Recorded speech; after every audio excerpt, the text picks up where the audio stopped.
Hello दोस्तों, आज की इस वीडियो में हम बात करेंगे BPSC 69 pre expected cut off की। ठीक है, कई दिन से ये बात हो रही है कि भाई कट ऑफ कितनी जाएगी, सब कितनी कट ऑफ जाने वाली है, क्या हो सकता है कट ऑफ का। तो कट ऑफ तो ऐसे निर्धारित हो नहीं सकती। हाँ, पेपर हुआ है, 2 घंटे बाद मिला देते हैं, उसके बाद हम बता भी देते हैं कि ये उसका उत्तर होगा, ये उसका उत्तर हो जाए। तो उत्तर तो ऐसे नहीं हो सकता, क्योंकि जब आप एग्ज़ाम हॉल में बैठते हैं ना, तब जो फील होता है पेपर के साथ, वो फील बाहर पेपर देखते हुए नहीं होती है ना। बाहर पेपर देख कर सॉल्व करने में और रूम के अंदर पेपर सॉल्व करने में बड़ा अंतर है। एक जगह प्रेशर है, दूसरी जगह फ्री। एक जगह पसीना छूट सकता है, दूसरी जगह पसीना नहीं छूटेगा, क्योंकि आप मस्ती के मूड में। तो बाहर जो पेपर सॉल्व करेंगे उनको आसान लगेगा। ठीक है, स्टूडियो में बैठकर पेपर देख कर ये तो ये सर ये वैसे रहा, ये तो इतना आसान, इतना बढ़िया, बाप रे। तो ये बोलना जितना आसान लगता है ना, अगर वही पेपर देने के लिए एग्ज़ाम हॉल में बैठा दिया जाए सबको, तो हालत ख़राब हो जाए। 69 की ही बात करें, किसी और पेपर की बात कर भी नहीं है। ठीक है, कट ऑफ कितनी होगी? 68 से 68 का जो प्री का पेपर था उससे टफ रहा है पेपर। ठीक है, 69 प्री का पेपर उससे टफ रहा है, कोई डाउट नहीं। पूरी तरह से यूपीएससी पैटर्न रहा है। स्टेटमेंट असर्शन, कथन और कारण वाले प्रश्न है ना, स्टेटमेंट के रूप में प्रश्न, मिलान वाले प्रश्न, ऐसे कई सारे प्रश्न रहे हैं जिन पे हवा नहीं लगी है। ठीक है, सबके साथ हालत हुई है। जो पेपर दे के आए हैं, पेपर दे निकले हैं, उनको सब ऑप्शन सही लगे, उनके 110 भी बने हैं। किसी के पेपर दे के निकलने के बाद की बात है, आके कोचिंग से मिलाए तो किसी के 105 भी बने हैं, किसी के 100 हो गए, किसी के 95 भी हो गए हैं, कोई 110 भी पहुंच गया है। आयोग की आंसर की आई है तो उस आंसर की से कोई 80 पे छिमका है, कोई 60 पे पहुंच गया। ठीक है, ये सबके साथ हुआ है, आप इसमें कोई नए नहीं हैं। ये बात सबके साथ हुई है। कट ऑफ की बात करें, लेकिन उससे पहले हम कुछ फैक्ट की बात करें। जैसे मान लीजिए 2 तबका है इसमें पेपर देने वाला। एक कौन है? जो बीपीएससी की तैयारी कर रहा था, कैसे परंपरागत रूप से लूसेंट पढ़ना है, पीवाईक्यू पढ़ना है, एडिटोरिया पढ़ना है, स्पीडी पढ़ना है, पत्रिका दर्पण पढ़ना है। ठीक है, और भी कई सारी मैगजीन्स हैं जिनको पढ़ना है, क्रॉनिकल भी पढ़ना है, वो वाले थे। एक बीपीएससी वाले ये थे। दूसरे बीपीएससी वाले कौन हैं? जो बीपीएससी के साथ साथ एसएससी की भी तैयारी कर रहे हैं, दूसरे ये भी हैं उसमें। और तीसरे वो भी हैं जो एसआई की भी तैयारी कर रहे थे, वो भी चले गए देने। ठीक है, एनसीईआरटी, इसमें से सिर्फ एनसीईआरटी पढ़ने वाले, एनसीईआरटी भी कई तरीके की पढ़ी जाती है, सिर्फ पढ़ने वाले बहुत ज़्यादा हैं। सही ढंग से जो एनसीईआरटी पढ़ने वाले हैं वो कुछ लोग हैं। ठीक है, एक फैक्ट तो ये हो गया। दूसरा फैक्ट क्या है? जो दूसरा तबका है वो कैसा है? दूसरा तबका है जो यूपीएससी का मेंस लिख रहा है। एलिमिनेशन वाले मामले में धनी है। ठीक है, बहुत ज़्यादा धनी है, एलिमिनेट करके वो लगा लेगा ऑप्शन। एक ये तबका है जिसका मेंस भी अभी हुआ है, उसने कोई स्पीडी, एडिटोरिया, कोई ऐसी मैगजीन नहीं पढ़ी उसने। बिहार स्पेशल पर ध्यान भी नहीं दे पाए, फिलहाल बिहार स्पेशल आया भी नहीं ज़्यादा, 2-4 प्रश्न, 5 प्रश्न, 6 प्रश्न ऐसे ही आए, तो उसमें कोई दिक्कत नहीं है। यूपी पीसीएस मेंस जो दे रहे थे वो यहाँ इस पर फोकस नहीं कर पाए, क्योंकि उनको यूपी पीसीएस का मेंस देना था। यूपीएससी वाले थोड़ा सा ध्यान दे दिए, क्योंकि उनका पेपर समय से खत्म हो गया था, थोड़ा सा समय मिल गया था। लेकिन यूपी पीसीएस वाले एक दिन पहले ही पेपर खत्म हुआ है, वो उतना ध्यान भी नहीं दे पाए, इनको यहाँ से हटा देते हैं। एक, क्योंकि इस समय राजस्थान का भी पेपर था, आरएएस राजस्थान एडमिनिस्ट्रेटिव सर्विस का पेपर था दूसरे दिन, तो वहाँ भी लोग चले गए। यूपीएससी में जो बिहार वाले थे, यूपीएससी मेंस दे रहे थे, वो क्योंकि स्टेट का एग्ज़ाम था तो उनको तो देना था, वो लोग इसमें शामिल हुए हैं और सही ढंग से शामिल हुए। ठीक है, ये है तबका जो आपका, जिससे आपका कंपटीशन है, मेन तबका यही है। ये सब तो है ही नहीं यहाँ पे, क्योंकि ये सब निकल गए हैं बाहर पेपर देने। एलिमिनेशन का चैंपियन है ये। ठीक है, एलिमिनेट करना इसको बहुत अच्छे से आता है, ये बात याद रखें। ये एक फैक्ट की बात है। अब इनमें जैसे जो बीपीएससी की तैयारी परंपरागत ढंग से कर रहे थे, उनका 52 भी बन रहा है, 55 भी बन रहा है और 60 तक भी पहुँच रहे हैं वो। ठीक है, यूपी पीसीएस मेंस वाले जो नहीं आए हैं, जो यूपी पीसीएस का एग्ज़ाम पिछले कई बार से दे रहे थे, यूपी पीसीएस का मेंस और यूपीएससी का जो मेंस दे रहे थे, इन लोगों की बात अगर करें तो ये लोग कैसे हैं? इन लोगों के जो नंबर बन रहे हैं 80 भी बन रहे हैं, मान के चलिए कि 85 वाले भी इसमें हैं और 88 वाले भी हैं। कुछ ऐसे भी हैं जो 100 पे पहुँच गए हैं, कुछ हैं। ठीक है, ये दूसरी बात है आपके कट ऑफ को निर्धारित करने की। अब बात करेंगे तीसरी 68 के कट ऑफ की। 68 में जहाँ 67 में 113 कट ऑफ गई थी, वहीं 68 में कट ऑफ का जो आंकड़ा लगाया जा रहा था, एक्सपेक्टेड कट ऑफ का आंकड़ा लगाया जा रहा था, वो सबके द्वारा लग रहा था 98, 102 ऐसे करके, ठीक है। अगर हम देखें तो यहाँ पे कट ऑफ क्या गई है, देख सकते हैं। जनरल का 91 था, फीमेल का 84 था, 87 EWS का था, EWS फीमेल का था 81, SC का 79, SC फीमेल 66, ST का 74 65 था, ST का EBC का 86 था और 76 था EBC फीमेल का, ठीक है।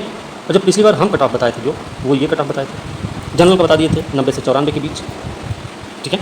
इतना कट ऑफ बताने के बाद कुछ लोगों ने इग्नोर भी किया था, कुछ लोगों ने कुछ उल्टा ऐसा वैसा भी बोल दिया था कि भाई ऐसे कैसे होगा, आपने पेपर दिया नहीं, आपको पेपर कभी दिए हैं कि नहीं दिए, जो मतलब जिसके जो मन में आया उसने बोला, ठीक है। क्योंकि कट ऑफ हम बहुत कम बता रहे थे उस समय, जहाँ सब 100 102 बता रहे थे, वहाँ हम 90 से 94 बता रहे थे। इसका भी 87 से 90, फिलहाल इसमें हमारा सही नहीं गया। EWS वाले में 82 86 बताए थे 79 से 82 EWS फीमेल का बताए थे, इसमें भी सटीक हो गया। SC का बताया 77 से 80 79 चला गया, ठीक है। फिर ST की बात करें तो हमने 75 बता दिया था, 72 से 75 के बीच में 74 चला गया था। फीमेल का थोड़ा सा ज़्यादा बता दिया था, उसमें समझ नहीं पाए थे, तो फिलहाल इस तरीके का हमने 68 में कट ऑफ बताई थी। अब अगर बात करें बच्चों के शामिल होने की, पहले बात कर ले हम पेपर की बात करें। 68 के लिहाज से 69 का पेपर टफ है, आसान नहीं है, ये गलतफहमी सब अपने दिमाग से निकाल दें, ठीक है। 68 में कुछ लोगों ने कैस लगाया था कि ऐसे कुछ हो जाएगा, जिले के अंदर वो जगह कौन सी वो पूछा गया था, अब 69 में नहीं आएगा ऐसे, अब इस बार ऐसे ही हो जाएगा, तो बहुतों ने ऐसा भी दिमाग लगाया था, लेकिन आंकड़ा उल्टा हो गया। पेपर पूरी तरह UPSC पैटर्न पर बना दिया गया, ठीक है। यहाँ पर अगर बात करें जो 68 में जो कट ऑफ गई थी वो कुछ इस तरीके से गई, और कट ऑफ जो गई कैसे गई, बच्चों के शामिल होने के आधार पर और प्रश्न पेपर के आधार पर। 68 में 1/4 कट ऑफ रही है, 150 प्रश्न रहा है, ठीक है। बच्चे भी शामिल हुए थे 3 लाख के ऊपर, 700 प्लस सीट रही है, कट ऑफ चली गई 91 की, ठीक है, कोई दिक्कत नहीं। 69 में बात करें 1/3 माइनस मार्किंग है, ठीक है, और 150 प्रश्न है, लगभग 2.25 लाख बच्चे इसमें बैठे हुए हैं, लगभग 500 सीट भी है। इसके एवरेज में देखें तो 2/3 सीट का अंतर है, ठीक है। इसमें की बात करें तो ये लगभग 2 गुना ज़्यादा है ना, आधा है लगभग, ये आधा ज़्यादा ही है, ठीक है। 1/4 और 1/3 माइनस मार्किंग है। अगर 150 का 150 का अगर हम 1/4 करते हैं तो कितना होगा, ये हो जाएगा 37.5 प्रश्न। अगर 150 कोई करता है उसका माइनस होता है 37.5 नंबर कटेगा उसका। यहाँ पे क्या है, 150 प्रश्न है, 1/3 माइनस मार्किंग 50 नंबर कटेगा, सीधी सी बात है। इनका और इनका अंतर कितना हो रहा है, करीब 12 नंबर का, 12 प्रश्न का अंतर हो रहा है, ठीक है।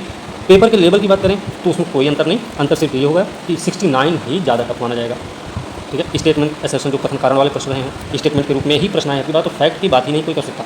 कुछ प्रश्न ऐसे रहे हैं, कुछ प्रश्नों को छोड़ दिया जाए, जितना कि ये माना जाता है भाई इतना प्रश्न सब लोग बनाएंगे, वही उतना था फैक्ट के रूप में, बाकी सब का सब स्टेटमेंट वाला था प्रश्न। मिलान वाला देखेंगे, अच्छे खासे प्रश्न थे, ब्रांड मिलाने में ही हालत ख़राब हो गई लोगों की, है ना। इकोनॉमिक्स तो ऐसा पूछा गया जो कभी उम्मीद भी नहीं किया होगा पढ़ने की कि ऐसा भी पढ़ा जाता है। साइंस तो बढ़िया पूछ लिया गया। पॉलिटी में देखो, पॉलिटी में भी बढ़िया कन्फ्यूजन वाला प्रश्न रहा, ठीक है। तो पेपर का लेवल भी 69 का अच्छा खासा है। ये कोई नहीं कह सकता जो कह रहा है कि बहुत आसान पेपर था, उसको 2 घंटा के लिए पेपर देके बैठा दो, उसके पसीने छूट जाएंगे तो 50 प्रश्न के ऊपर भाग नहीं पाएगा, ठीक है ना। ये पूरा का पूरा इसका फैक्ट है कट ऑफ का। अब अगर कट ऑफ की बात कर लें तो जनरल में अगर भाई किसी का बंदा मेल वाली बात करेंगे उसके हिसाब से बाकी आप पिछला वाले मिला के देख सकते हैं कैसे होगा कैसे नहीं। अगर मान लीजिए आपका बंदा 79 से 82 प्लस माइनस 2 कर दें अगर, ठीक है, 81 से 84 भी ये हो सकता है, या फिर 79 से 82 हो सकता है।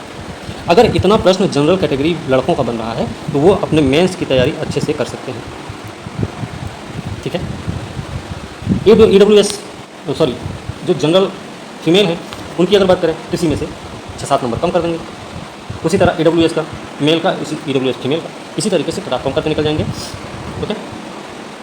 इस तरह से अगर जनरल बॉयज़ का इतना बंदा है और जनरल गर्ल्स का अगर मान लीजिए बंदा उनका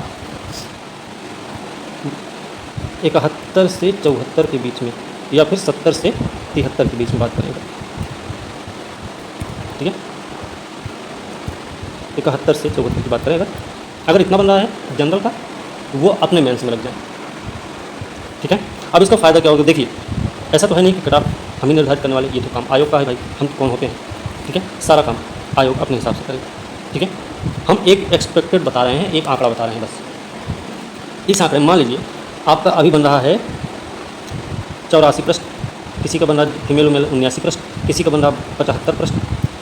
मान लीजिए अभी से आप मेंस की प्रैक्टिस रोज़ 2 प्रश्न की करते हैं, 2 क्वेश्चन रोज़ लिखते हैं। नवंबर में रिजल्ट आएगा, मतलब 1 महीना बाद, अभी से 1 महीना बाद रिजल्ट आएगा। तब तक आप करीब 60 प्रश्न की प्रैक्टिस कर चुके होंगे। और ये 60 प्रश्न अगर 2 तरीके से लिखते हैं तो 120 प्रश्न की प्रैक्टिस आपकी, मतलब मेंस आपका अच्छा खासा तैयार रहेगा। थोड़ा बहुत जोर लगाने की ज़रूरत पड़ेगी। अगर रिजल्ट पॉजिटिव हुआ तो ये जो प्रश्न की प्रैक्टिस है ये आपको फ़ायदा देगी, 69 के मेंस में अच्छा खासा बेनिफिट मिलेगा। अगर मान लीजिए पीटी नहीं होता है तो भी ये जो 120 प्रश्न का आपने प्रैक्टिस किया था, ये आप 70वीं में काम कर सकते हैं इस पर। वो चाहे history, geography, polity, economics, environment, science tech, किसी भी प्रकार का प्रश्न है, करंट की बात नहीं करेंगे तो इन प्रश्नों का यूज़ आप अपने 70 के मेंस में कर पाएंगे, तो वहाँ फ़ायदा इसका मिल जाएगा। ठीक है, तो आप अगर अभी से ये सोच के बैठे हैं होगा कि नहीं होगा, तो ये बात गलत है कि आप इस उम्मीद में बैठे हैं कि नहीं होगा, कि हो जाएगा, रिजल्ट आ गया तब देखें। मान लीजिए रिजल्ट आपका पॉजिटिव आ गया, पॉजिटिव रिजल्ट आया, तो क्योंकि 69 पीटी जब इतना खतरनाक पेपर था, इतना बढ़िया पेपर था, तो क्या उम्मीद आप करते हैं 69 का मेंस एकदम हलवा टाइप का रहेगा? ऐसी उम्मीद करते हैं तो बेकार हैं आप। ठीक है, तो उसी का फ़ायदा है कि अगर आप अभी से मेंस की प्रैक्टिस करते हैं तो यहाँ मेंस में आपको फ़ायदा बहुत मिलेगा। ठीक है, ये वही बात आपके कटा। अब बात करें मेंस की प्रैक्टिस की, तो मेंस की प्रैक्टिस चल ही रही है, आप लोग देख रहे हैं, रोज़ 2 प्रश्न दिए जा रहे हैं। वो जो 2 प्रश्न रोज़ दिए जा रहे हैं उनकी क्वालिटी है, उन प्रश्नों को आप सॉल्व करके देखेंगे, पसीना छूटेगा अच्छे से सबका। लिखना समझ में ही नहीं आएगा, क्या लिखना है, कहाँ से लिखना है, कैसे लिखना है, क्यों लिखना है, सिर्फ आप प्रश्न ही देख के उब जाएंगे, मतलब डर जाएंगे। ठीक है, प्रश्न का लेवल कुछ वैसा ही है। आप चाहें तो 2 प्रश्न रोज़ आपको मिलेंगे, मेंस प्रैक्टिस से जुड़ेंगे तो 2 प्रश्न रोज़ मिलेंगे। इनका हम वो बना देंगे, क्या बोलते हैं, कि क्या क्या लिखना है इसमें, पूरा सॉल्यूशन इसका देंगे आपको। तो डेली सॉल्यूशन 2 प्रश्नों का डेली सॉल्यूशन मिलेगा। इवैल्यूएशन आपकी कॉपी का डेली होगा। ठीक है, ये चीज़ें रहेंगी। और साथ में एस्से का भी प्रैक्टिस चलता रहेगा, वीकली करके। संडे को 2 टॉपिक होंगे एस्से के।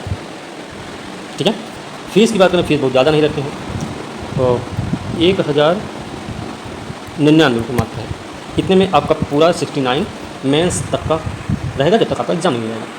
ठीक है, अगर आप चाहते हैं मेंस की प्रैक्टिस से जुड़ना तो आप हमें हमारे नंबर पर संपर्क कर सकते हैं और अपनी प्रैक्टिस स्टार्ट कर सकते हैं।